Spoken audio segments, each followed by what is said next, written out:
పునీత మత్తయి రాసిన శుభవార్తలోని భాగము.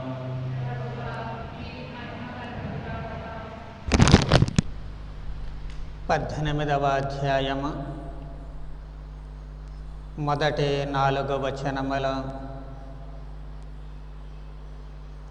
ఆ దినములలో శిష్యులు యేసు యొద్దకు వచ్చి, పరలోక రాజ్యమున అందరికంటే గొప్పవాడు ఎవడు అని అడిగిరి. యేసు ఒక బాలుని తన యొద్దకు పిలిచి వారి మధ్యన నిలిపి, మీరు పరివర్తన చెంది చిన్న బిడ్డల వలె రూపొందిననే తప్ప పరలోక రాజ్యమున ప్రవేశింపరని మీతో వక్కాణించుచున్నాను. కాబట్టి తనను తాను తగ్గించుకొని ఈ బాలుని వలె రూపొందువాడే పరలోక రాజ్యమున గొప్పవాడు. ఇది క్రీస్తు సువిశేషము.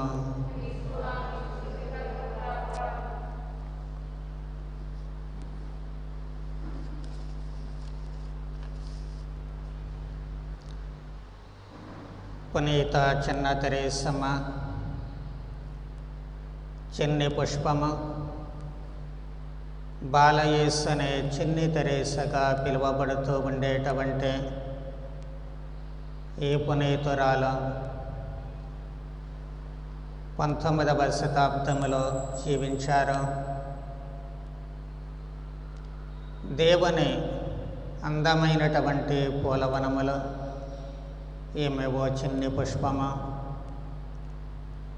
అసలు ఈ పుష్పం ఆ తోటలో ఉందా అనేటువంటి భ్రాంతి కలిగించేటువంటి విధముగా ఆమె ఉనికి ఈ లోకములో ఉంది. అయినప్పటికీ ఆమె జీవితపు పరిమళాలు మాత్రము అమోఘము. తరతరాల వరకు కూడా అందరికీ ఆఘ్రాణితమైనటువంటి ఓ చక్కటి మధురమైన పరిమళాలను విరజల్లుతూ ఉంటుంది. దేవుడు ఈ లోకములో మనిషిని సృజించినప్పుడు రకరకాలైనటువంటి వ్యక్తిత్వాలు కలిగినటువంటి ఏ మనుషులు పసివాళ్ళుగా పునీతులైన వాళ్ళు ఉన్నారు. పండు ముదుసలిగా తమ జీవితాలను ధన్యం చేసుకున్నటువంటి వాళ్ళు ఉన్నారు. ఇదిగో యవ్వన ప్రాయంలో కూడా తమ జీవితాలను పరిపక్వ దశకు చేర్చుకున్నటువంటి వాళ్ళు ఉన్నారు. అలా చేర్చుకున్నటువంటి వాళ్ళలో ఈ చిన్న తెరేసమ్మ గారు ఒకరు. 1873వ సంవత్సరములో అలెన్కొనోన్ అనేటువంటి గ్రామములో ఫ్రాన్స్ దేశంలో ఈమె జన్మిస్తూ ఉన్నారు. స్వతహాగా భక్తి కలిగినటువంటి కుటుంబంలోనే ఈమె జన్మించడం వల్ల చిన్నప్పటి నుంచి కూడా దేవుని ఎడల భయభక్తులతో ఈమె పెరుగుతూ ఉంది. ఈమె అసలు పేరు మరియా ఫ్రాంకోయిస్ తెరేసా. తమ తల్లిదండ్రులకు ఉన్నటువంటి 9 మంది సంతానములో ఈమె చివరిదే. ఇక్కడ భగవంతుని అద్భుతం ఏమిటి అంటే, వాళ్ళ నాన్న గురువు కావాలనుకున్నారు, వాళ్ళ అమ్మ మఠవాసిని కావాలనుకున్నారు. కానీ వాళ్ళిద్దరూ కూడా కాలేక వెనుదిరిగారు. తామైతే వెనుదిరిగారు, కానీ తమ 9 మంది సంతానములో 5 ఆడపిల్లలు కూడాను మఠవాసినుల కంటే అమ్మగారులు అవుతూ ఉన్నారు. అందరూ ఆడపిల్లలే, కానీ 5 కూడా అమ్మగారులు అవుతూ ఉన్నారు. అది దేవుడు వారి జీవితంలో చేసినటువంటి అద్భుతము. 9 ఏళ్ల వయసు నుంచే చిన్న తెరేసమ్మ గారు తన అక్క బాటలో కన్యాశ్రీ కావాలని కలలు కన్నారు, ఉవ్విళ్ళూరారు. దానికోసము ఎంతో పాటుపడుతూ ఉన్నారు. కానీ ఎవరూ కూడా ఒప్పుకోలేదు. ఈ కార్మెలైట్ సభలో చేరాలి అనేటువంటి కోరికగానే మిగిలిపోతూ ఉంటుంది. వాస్తవానికి ఎందుకు ఆమెలో అంతటి కోరిక పుట్టింది అంటే, ఒకటి తన పెద్దక్క తల్లి చనిపోయిన తర్వాత తనను అంతగా ప్రేమగా చూసింది. ఆమె తల్లిలా పెంచింది, ఆమె అమ్మగారైంది. రెండవది, ఆ దిగులుతో ఆమెకు జబ్బు చేసినప్పుడు మరియ తల్లి దర్శనమిస్తూ ఉన్నారు. ఆమెకు చిరునవ్వుతో దర్శనమిచ్చినప్పుడు, ఆ చిరునవ్వు చూసినప్పుడు ఆ పసి మనసుకు ఊరట కలుగుతుంది. ఆ వ్యాధి నుంచి సంపూర్ణ స్వస్థత కలుగుతూ ఉంటుంది. అంతే, అప్పటి నుంచి కూడా తాను గట్టిగా కన్యాస్త్రీ కావాలని చెప్పి ఆమె చాలా కోరికగా ఉంటూ ఉండేది. 15 ఏళ్ళు వచ్చినప్పుడు కూడా బిషప్ గారని అడిగితే, నువ్వింకా చిన్నపిల్లవే, పనికిరావు కాన్వెంట్ జీవితానికి అని చెప్పి ఆమెను తిరస్కరిస్తూ ఉంటారు. కానీ తనలో ఉన్నటువంటి ఆ కోరికను ఆమె చంపుకోలేకపోతూ ఉంటుంది. అవకాశం కోసం ఎదురు చూస్తూ ఉన్నటువంటి ఆమె అదే సమయంలో రోమ నగరానికి జూబిలీ సందర్భంగా వీళ్ళు కూడా వెళ్ళినప్పుడు ఆమె డైరెక్ట్గానే 13వ లియో పాపు గారిని కలిసి నన్ను కాన్వెంట్లో చేర్చుకోమని రికమెండేషన్ చేయమని ఆమె అడుగుతూ ఉంటుంది.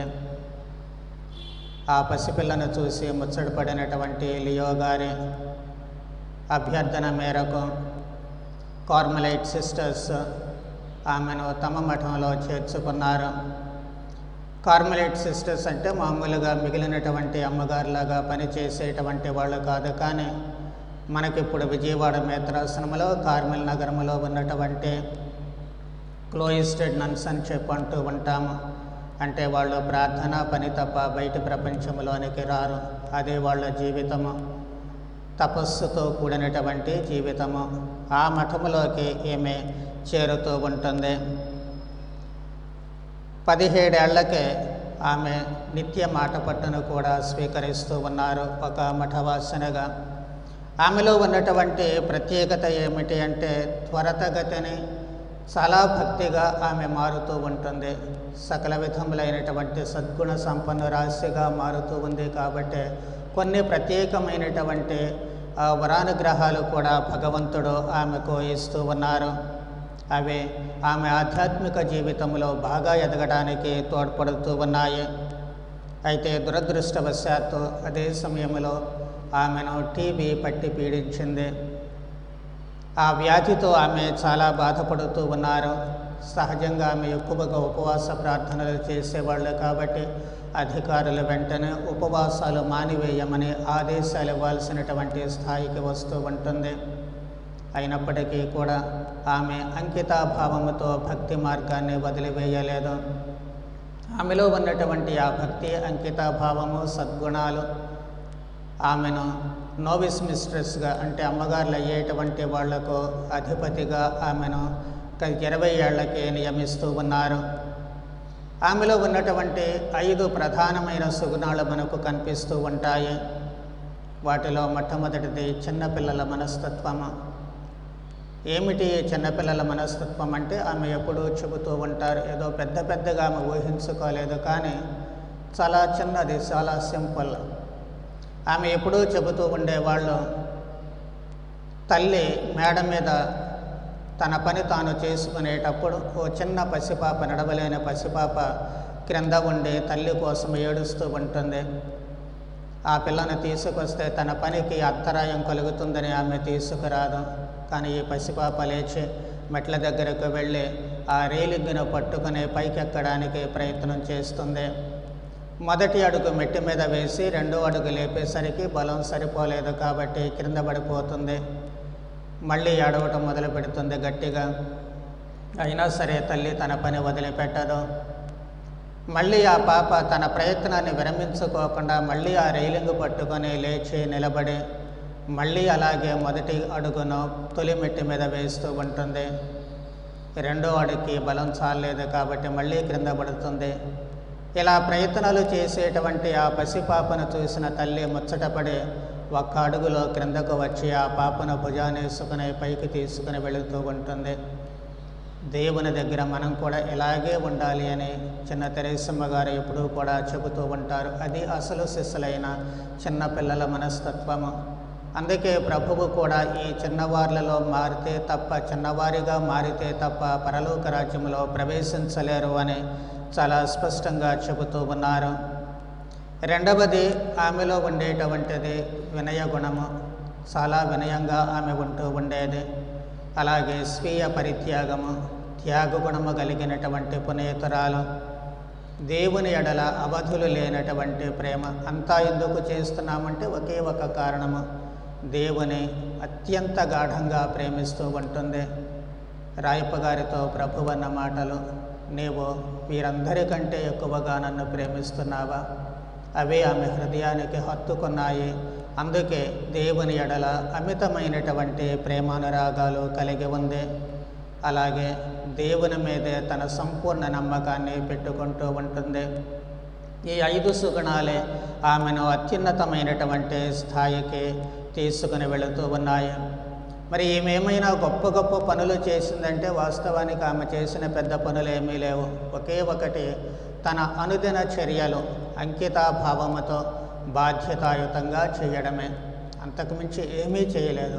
ప్రతిరోజు కాన్వెంట్లో తనకున్నటువంటి సహజమైనటువంటి బాధ్యతలు, వాటినే అంకితాభావముతో పరిపూర్ణంగా ఆమె నెరవేర్చడమే ఆమె చేసినటువంటి గొప్ప పని. అయితే అవన్నీ కూడా ఆమె దేవుని కోసమే చేస్తూ ఉండేది. అందుకే ఆమె చేసిన లేక చూపిన ఈ చిన్ని మార్గమే దేవుని పరిపూర్ణ అనుగ్రహాలను తాము పొందేటట్లు చేస్తూ ఉంటుంది.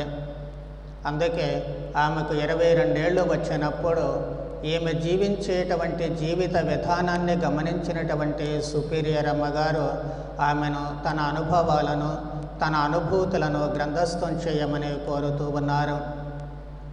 తద్వారా రాబోయేటువంటి తరాలకు ఒక చిన్ని మార్గాన్ని అందించాలి అనేటువంటిది ఆ సుపీరియర్ గారి ఉద్దేశ్యము. అందుకే ఆమె తన ఆత్మకథను వ్రాయడం మొదలు పెడుతూ ఉన్నారు. దానికి చిన్ని మార్గము, చిన్న తెరేసమ్మ గారి చిన్ని మార్గము లేక చిన్ని పుష్పము అనేటువంటి పేరు చేత అది ప్రచురించబడుతూ ఉంటుంది. తాను వ్రాసినటువంటి ఆత్మకథ వాస్తవానికి ఏదో అందంగా ఆకర్షణీయమైనటువంటి విధంగా జీవితము ఉండాలి అన్నటువంటి ఉద్దేశం ఏమాత్రము కూడా కాదు. లేకపోతే ఎవరి మీద అంటే తనకు సంభవించినటువంటి పరిస్థితుల దృష్ట్యా ఎవరి మీదో ఫిర్యాదు చేయడానికో కానీ, లేక కంప్లైంట్స్ చేయడానికో కానీ, లేకపోతే తనకున్నటువంటి అనారోగ్యము ట్యూబర్క్లోసిస్తో అంటే టీబీతో తాను నిరంతరము పోరాటం సాగిస్తూ ఉంటుంది. కాబట్టి దీన్ని గురించి ప్రపంచానికి ఏదో తెలియచేద్దాము అన్నటువంటి భావంతో కానీ, లేకపోతే తన ఎడల సానుభూతి లేనటువంటి వాళ్ళు ఉన్నారు. అలాంటి వాళ్లకు ఏదో తనకున్నటువంటి లేక తన వ్యతిరేక్త భావాన్ని కాదు కానీ తన ప్రత్యేకమైనటువంటి స్నేహభావము వారి ఎడల ఎలా ఉంటుంది అన్నటువంటి దృక్పథాన్ని చూపించడానికి, అలాగే తనపై వచ్చినటువంటి అనేక వ్యాఖ్యలకు తన చిరునవ్వే సమాధానము అన్నటువంటి సందేశాన్ని అందించడమే ఈమె తన సిద్ధాంతంగా పెట్టుకొని ఈ ఆత్మకథను వ్రాస్తూ ఉన్నారు. ఆమె కేవలము 9 ఏళ్ల తన మఠవాస జీవితము జీవిస్తూ ఉంటుంది. ఈ 9 ఏళ్ళు అసలు ఆమె కాన్వెంట్లో ఉందా లేదా అనేటువంటి భ్రమలోనే అందరూ ఉన్నారు. ఎవరూ కూడా ఆమెను నోటీసు చేయలేదు. ఆమె ఉంది, జనాభాలో లెక్కల్లో ఒక మనిషి అన్నటువంటిది తప్ప ఏ ప్రత్యేకత లేకుండా తన జీవితాన్ని కొనసాగిస్తూ ఉంటుంది. చాలామంది సహజంగానే ఆమెను అపార్థం చేసుకున్నారు. ఆమె చేసేటువంటి పనులు కానీ వీటిని బట్టి ఎందుకు అపార్థాలకు తావొచ్చింది వాస్తవానికంటే ఒక చిన్న కారణం మనం చూడవచ్చు. కాన్వెంట్లో తాము చేసేటువంటి పనులలో ఎవరన్నా ఏదన్నా పనిని అసంపూర్తిగా వదిలివేస్తే తాను వెళ్ళి ఆ పని చేస్తూ ఉండేది. ఎవరైనా సరే అనారోగ్యం చేత కానీ లేక వేరే విధంగా కానీ ఆ పని చేయలేకపోతే తనకు చెప్పకుండానే తానే స్వయంగా వెళ్ళి ఆ పనులు చేస్తూ ఉండేది. ఇంతకంటే గొప్ప పనులేం చేయలేదు. దీని ద్వారా ఏమిటి, మామూలుగా మనం అనుకుంటాం కదా, ఏమేదో సబ్బేయడానికి చేస్తుంది అని, లేకపోతే మెప్పు పొందడానికి చేస్తుంది అని చెప్పి ఇలా రకరకాలుగా మనం అనుకుంటాము. అలాగే అప్పుడు వాళ్ళు కూడా అనుకోవడం సహజమే, అలాగే అనుకున్నారు. అవన్నీ కూడా మనసుకు కొంచెం బాధ అనిపించినప్పటికీ ఆమె ఎప్పుడూ కూడా చిరునవ్వుతోటే వాళ్లకు సమాధానం ఇస్తూ ఉండేది. ఎప్పుడూ ఏ విధమైనటువంటి వ్యాఖ్యలకు కూడా ఆమె నోరు తెరిచి జవాబు చెప్పలేదు. వాటినన్నిటినీ కూడా మనసులోనే మననం చేసుకుంటూ తన పని తాను చేసుకుపోతూ ఉండేది. ఇది ఆమె జీవితానికి వాస్తవానికి సుగంధ పరిమళాలను అద్దింది అని చెప్పి మనం చెప్పుకోవచ్చు. ఆమె ప్రత్యేకంగా ఒక బాధ్యతను తన కోసం తీసుకుంది, ఎవరూ చెప్పకుండానే. ఏమిటి ఆ బాధ్యత అంటే, ఆమెలో విపరీతమైనటువంటి కోరిక ఉండేది. ఏమిటి? తాను వేదసాక్షిలా మరణించాలి అని. లేకపోతే ఆ వేదసాక్షిగా మరణించడం కూడా ఎలాగో తల నరకబడి చంపబడాలని కొన్నిసార్లు, లేకపోతే మిగిలిన పునీతులు ఏ విధముగా ఫ్రై చేయబడి చంపబడ్డారో అలాగూ తాను చంపబడాలని, రాళ్లతో కొట్టి చంపబడాలని. కానీ ఉంది ఒకే మనిషి, ఎన్నిసార్లు చచ్చిపోతుంది? ఒక్కసారి చచ్చిపోవటం పర్వాలేదు, కానీ ఆ కోరిక మాత్రం ఇన్ని రకాలుగా తానే చచ్చిపోవాలి అనేటువంటి కోరిక మాత్రం ఆమెలో ఉంటూ ఉండేది. అలాగే గొప్ప సువార్థికురాలుగా సువార్తను బోధించాలి అనేటువంటి, ఒక గురువులుగా సువార్తను బోధించాలనే కోరిక ఆమెలో లేకపోలేదు. కానీ తాను ఉన్నటువంటి మఠవాస జీవితం వేరు, తన కోరికలు వేరు. ఈ రెంటికి పొంతననేటువంటిది కుదరదు. కానీ ఏదో చేయాలి. ఏం చేయాలి? అప్పుడే ఆమెకు తన శరీరంలో ఉండేటువంటి గుండె జ్ఞాపకం వచ్చింది. నేను ఒక గుండె మాదిరిగా ఈ వేద వ్యాపకానికి ఉంటాను. ఏ రకంగా అంటే, గుండె ఏ విధముగా రక్తాన్ని శుద్ధి చేసిన తర్వాత అవయవాలన్నిటికీ పంపించి అవన్నీ సక్రమంగా పనిచేసేటట్లు చేస్తూ ఉందో, అలాగే నేను కూడా ప్రతి ఒక్కరి కోసమో ప్రార్థన చేస్తాను. వేదాన్ని వ్యాపింపచేసేటువంటి గురువుల కోసం ప్రార్థన చేస్తాను, మిషనరీల కోసం ప్రార్థన చేస్తాను, ప్రతి ఒక్కరి కోసం ప్రార్థన చేస్తాను. తద్వారా నా ప్రార్థనను దేవుడు ఆలకించి వాళ్ళందరికీ శక్తినిస్తారు. ఆ శక్తి చేత వాళ్ళు చేసేటువంటి పనులన్నీ ఉన్నాయి, అవి నేను కూడా చేసినట్లే. మన శరీరము ఏదైనా పని చేస్తే, కాలు పని చేసినా, చెయ్యి పని చేసినా, అది గుండె కూడా చేసినట్లే. ఎందుకంటే అంతా కూడా ఒకే శరీరము కాబట్టి. అలాగే తాను కూడా ఆ శరీరములో భాగముల ఒక అంతర్భాగమై ఒక గుండెకాయల తన ప్రార్థన ద్వారా పని చేస్తాను అన్నటువంటి ఆలోచన ఆమె కలిగి అప్పటి నుంచి వాళ్ళ కోసమో ప్రార్థన చేయడం మొదలు పెడుతూ ఉంటుంది. ఈ విధంగా ఆమె మనస్సులో శరీరములో కూడాను ఈ వేద సాక్షిగా జీవించింది అని చెప్పి మనం చెప్పుకోవచ్చు. ఈ నేపథ్యంలోనే చైనాలో ఉన్నటువంటి మిషనరీలతో ఎప్పుడూ కూడా ఉత్తర ప్రత్యుత్తరాలు జరుపుతూ ఉండేది. అక్కడ ఉన్నటువంటి ఆ పరిస్థితుల దృష్ట్యా వాళ్ళ కోసమో ప్రత్యేకంగా ఆమె ప్రార్థన చేస్తూ ఉండేది. చివరకు ఆమె నిరంతరము తన శరీరముతో జరిపినటువంటి ఈ పోరాటములో 1897వ సంవత్సరములో తన అక్షయవాది గెలుస్తూ ఉంటుంది. ఆమెను ఆ చిన్ని పుష్పాన్ని ఆ అక్షయవాది కబళించి వేస్తూ ఉంటుంది. ఆమె శరీరాన్ని అయితే కబళించింది, కానీ ఆ పరిమళము నాటికి నేటికి కూడా గుబాళిస్తూనే ఉంటుంది. 1925వ సంవత్సరంలో ఆమెకు పునీత పట్టం కడుతూ ఉన్నారు. 1927వ సంవత్సరంలో ఆమెను వేద వ్యాపక దేశాలకు పాలక పునీతురాలుగా ప్రకటిస్తూ ఉన్నారు. చివరకు మన కాలంలో 1997వ సంవత్సరంలో పునీత 2వ జాన్ పాల్ పాప్ గారు ఆమెను వేద పండితురాలుగా, అంటే డాక్టర్ ఆఫ్ ద చర్చ్గా ప్రకటిస్తూ ఉన్నారు. ఈ రోజున మనము ఈ పునీతురాలని జ్ఞాపకం చేసుకునేటువంటి సమయంలో ఆమె చిన్ని మార్గము, ఆమె ఆత్మకథకు ఉన్నటువంటిదే. ఆ పుస్తకాన్ని మీరు ఎక్కడైనా దొరికినట్లయితే, లేక బుక్స్ షాపులోనికి వెళ్ళి కొని ఒకసారి చదవండి. అది మనలను ఎంతగా ప్రేరేపిస్తూ ఉంటుంది. మనం ఏదో గొప్ప గొప్ప పనులు చేయటం కాదు, చాలా చిన్న పనుల ద్వారా ఎంతటి పవిత్ర జీవితాన్ని జీవించవచ్చు అన్నటువంటి ప్రేరణ, తద్వారా మన జీవితాలు ఎంత అర్థవంతమైనటువంటివిగా మలచుకోవచ్చు అన్నటువంటి భావన, ప్రేరణ మనకు కలిగించడానికి అవకాశం ఉంటుంది. ఆమె చూపించినటువంటి ఆ చిన్ని మార్గంలో మనకు కనిపించేటువంటిది మొట్టమొదటిది ప్రార్థన. దేవుని అధికముగా ప్రేమించాము అంటే ప్రార్థన చేస్తాము. ప్రార్థనే దేవునితో ఏకత్వాన్ని చెందేటట్లు, దైవ ప్రేమలో జీవించేటట్లు చేస్తూ ఉంటుంది. రెండవది త్యాగ క్రియలు, త్యాగం చేయడము.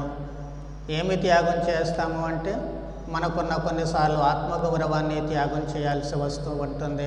మనలో ఉన్న అహంభావాన్ని త్యాగం చేయాల్సి వస్తూ ఉంటుంది. మనపై ఎన్ని విమర్శలు వచ్చినప్పటికీ, లేకపోతే ఎన్ని వ్యాఖ్యలు వచ్చినప్పటికీ వాటిని చిరునవ్వుతోనే ప్రక్కకు పెట్టి మనం చేయాల్సినటువంటి పని మీద మనస్సును కేంద్రీకరించడము.